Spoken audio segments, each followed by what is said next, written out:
Good afternoon, everybody. Thank you for being here. Really excited to be 1-0 in Nebraska season. That was the mission, and I'm glad we were able to accomplish that. Got a lot of respect for Scott Frost, Nebraska, him as a coach and them as a program. Want to thank our fans for being here and creating a tremendous environment on a nice mid-October night. I thought that was tremendous, especially with our band. And I thought our players played really well, offensively, defensively, special teams. We still have a long way to go. We can get better in a lot of areas. I think our players understand that, know that. It's a mature team. When doing what you have to do becomes doing what you want to do. That's the maturity part of it. And I felt that again today in today's practice. So we celebrated on Saturday night. And then Sunday we talked about a lot of things. And then we put our leather vests on, zipped it up, and we're 0-0 again. And that's where we're at. So I'm sure you have a lot of questions. So with that, we'll open up for questions. No? All right. Thank you, everybody. Appreciate your time. Do you ever, BJ, when you have three running backs like that, do you ever think this guy's hot, I'm just going to ride him the rest of the game, or is there always a substitution pattern, or how do you? You play it by ear. It's a feel thing, and I think Kenny Burns has a really good feel of his room, and he has a lot of leeway in that and who goes in, and if there's something that I want to be able to overturn and put somebody in because of a special run or a special situation that maybe I feel it's more directed towards that running back, then we'll talk about that. But he does a really good job rotating the backs. I like them getting into rhythm, but 12 plays in a row is not necessarily a rhythm. I like them getting in the rhythm, and DT could tell you. I mean, you want to get in that feel, but you also want to be at your best as well. And I think that's the ability we have with the three backs we have is they just continue to come at you over and over and over and over, and they're very selfless. And it's very difficult to find people like that. But that's a credit to Kenny Burns, credit to our players buy into the culture that it's forget about me, I love you. It's about everybody. How can I make everybody else better? I mean, our running backs were joking with Muhammad that he gets all the touchdowns. We got all the yards, and you got all you got the touchdowns. And Mo was like, well, I got really good teammates. But they're very selfless. It's a fun room. They're really hard workers, and they inspire me to be even a better coach as you keep going through this. It's not only the players getting better; it's the coaches becoming better coaches. We want to elevate our game as well as you keep going through the season. What has changed for your three techniques that hasn't played so well in Big Ten play? Well, I think understanding the position. I think that's the main thing. I think our technique, our fundamentals are a lot better. I think we have some depth there. I think rotating our three techniques have been really good. We like to keep our three techniques on the move. But I think the details they're cleaning those up. We're when our hands are on the hips, they're actually on the hips, they're not on the side, right? When we need to be tight to something, we're tight to it. When we need to have space, we have to have space. When we have to come off the ball, we come off the ball. So I think it's just the whole picture. I think Jim Panagos has really developed that room, not just the fundamental and details, but the personality of that room. I mean, it's taken on Jim Panagos' personality. Very outgoing, very energetic, very passionate, and that's what you want to see, and that's how they play. We're not the biggest D-line, but they play so hard and they play so passionately, and that's a credit to Jim Panagos of creating that culture and that environment in that room. How do you balance the players' excitement of being excited for being 6-0, but also with added weight that might come every week if you remain undefeated? Yeah, the biggest thing is you celebrate, right? To people who are successful and they're never satisfied, right? The best advice I ever, one of the pieces of advice, I always say best advice, I got a lot of advice in my life, but was to make sure that you celebrate the moments. You celebrate when you do something and you accomplish something. Some people skip over that, and then all of a sudden you lose your passion and your fire for it. Saturday in our locker room, you're more than welcome to join us one of these times, and we have a blast after a game, right? Sometimes I keep you waiting, and I apologize for that, but we have a blast in there, right? And then on Sunday, we celebrate it. We all stand up. We all have this certain process we go through, and then it's over. But we had, as a team, the ability to celebrate it, whether we win by 1 or 100. I mean, you would have thought we won the Super Bowl. We never take winning for granted, ever. How you do it, that was the mission, and we accomplished it. Great. Let's move on. Put your leather vest on Saturday, and let's find a way to get better, right? And we want them to enjoy getting better. We want them to enjoy the process. The dream is the journey. So many people think the dream's the result. When the result happens, no matter what it is, people are going to look at you and say, can you do it again? And then they're going to be like, hold on a second, aren't we supposed to celebrate this? No, now you're already moving on to the next dream. So you've got to find a way to enjoy the ride, which is very difficult to do, because then people sit there and say, well, they're overconfident or they're this. We are the same as we were when we started the season in terms of our mentality. We are 0-0. We want to be 1-0 in the Rutgers championship season, period. And I'm proud of our players for adopting that, because it's one thing to say it. It's another thing to have your players actually respond to it and then have them become messengers of that. Relates to the way you guys have progressed each and every week, because it seems like you've gotten better every week. Well, that's what you want to have. I mean, you definitely don't want to get worse. You want to get better. And I feel like we're getting better in every area. It's a credit to the coaching staff. It's a credit to the commitment the players have made to each other. I mean, this is a team. Our four walls are very, very tight. And that's a credit to our team. They don't have to like each other, but they must love each other. And when you're talking that love, that sacrifice, that action, they mean it. And our leaders have done a great job of leading this football team. And it's not just the seniors. It's some of the freshmen that are leaders. It's, Tanner. It's all the guys that have been able to push this thing forward, because they've got to lead at all levels. I mean, somebody made a comment that we had 25 captains. Yeah, we had 25 captains on Saturday. If we have to have 30 captains, we'll have 30 captains. I believe in everybody has a chance to possibly lead, back, middle, front. So we're getting better, but how much better we've gotten, that's over and done with. We have to now get better. And today's Tuesday was better than last week's Tuesday. And I even told them, I said, I couldn't wait to go in there today. I even told our staff, couldn't wait to just, after practice, say, that wasn't good enough. I couldn't say it. And one thing I hope our team understands, I'm always honest with them. And I even told them, I said, I wanted to do that. I just crinkled up the paper and said, nope, that was better than last Tuesday. So tomorrow's practice has to be better than last Wednesday. And they accept that challenge. And they handle it like professionals, but they're still kids. So we want them to enjoy it as well, but also know 0-0. And I'm not sure if they enjoyed practice today, but they worked through it and got better. Talk about the coaches getting better too. How do you feel like you're a better coach now than beginning of the year even? Yeah, I think that, I made this comments in the radio show earlier that, I watch every coach's press conference as much as I possibly can. When you don't get a lot of personal time as a head football coach, right? And you're always in, different meetings and admin meetings, football meetings, staff meetings, whatever it is. But I take my time. I like to watch certain people and watch their press conferences. I have, my favorite 3 or 4 that I usually watch, which I'll keep to myself, that are very close friends of mine that I really learn from how they're handling certain situations with their team, because everybody has different records and everybody's going through certain things. So for me as a leader and moving the culture forward and the vision forward, but also focusing on the now, the microscope and the telescope kind of theory, you're always learning that way.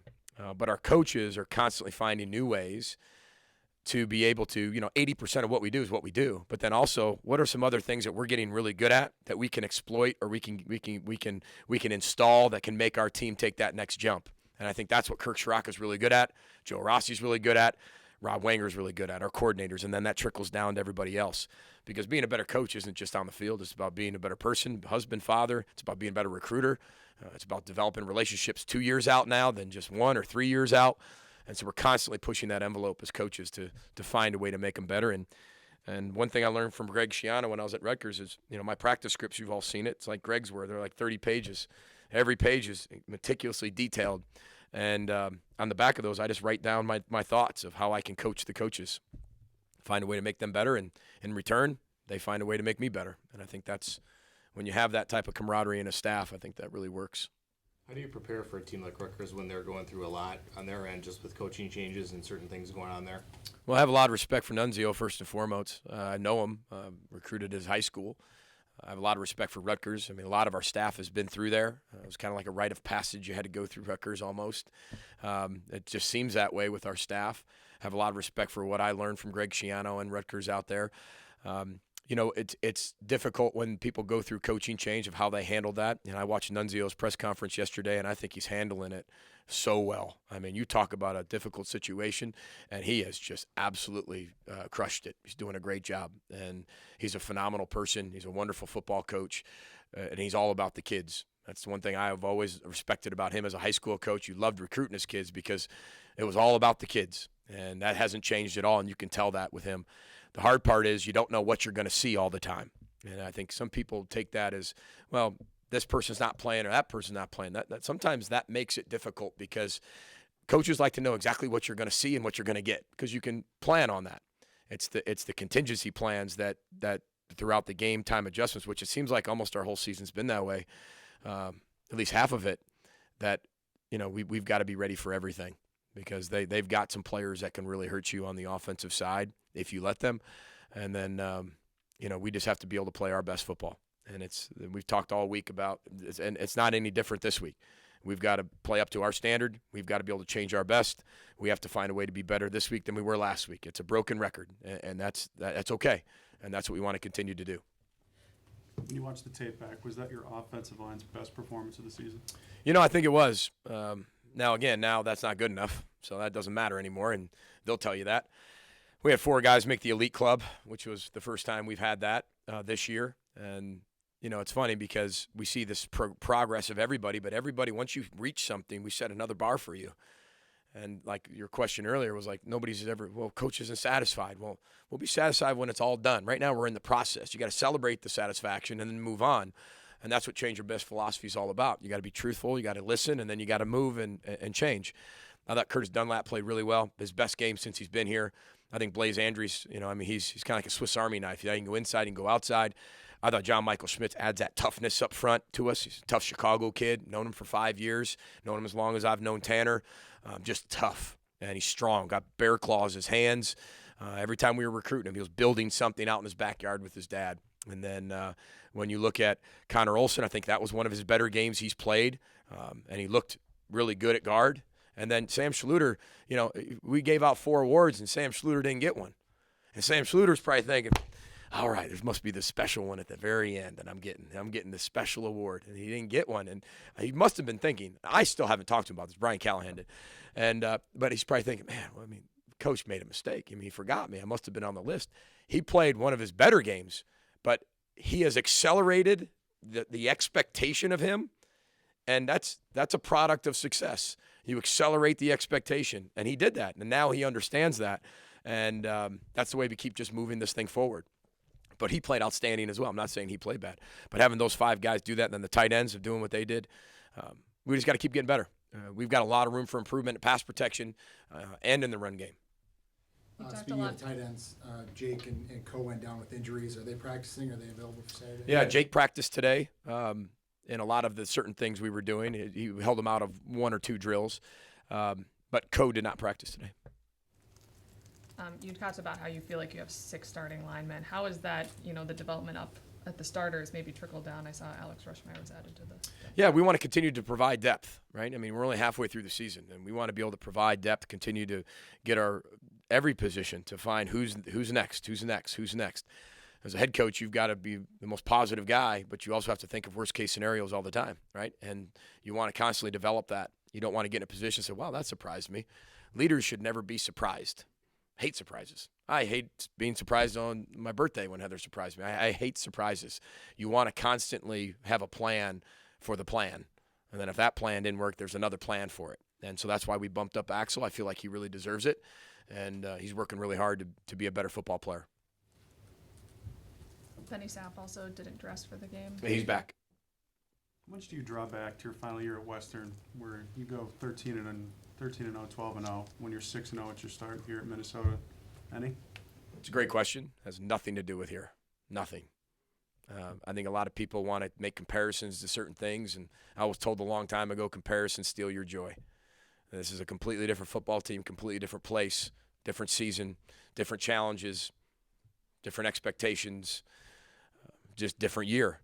But when you experience matters, I believe in that as a coach. I think as you get better and as you've gone through certain experiences, you know how to handle certain situations.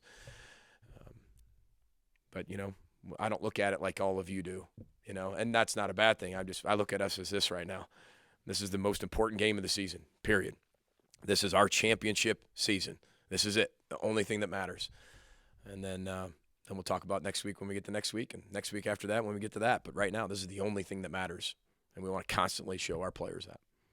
Is it almost hard to believe that this program hasn't started 4-0 conference in over 50 years, and now you have a chance to do that on Sunday? Is there any way? Yeah, well, we have a saying in our program also, nevers aren't forever. Records are made to be broken. spans over time are made to close and get shorter, and that's why we came here. We came here to make a difference and influence young people and change people's perspectives, thoughts, and ideas, and I hope we're doing that. Whether people feel that way or not, I can't judge that, and I can't compare that, but we're working hard every single day on and off the field to make sure that we're doing that. And the vision is to make sure every kid that's been born in the state of Minnesota, around the state of Minnesota,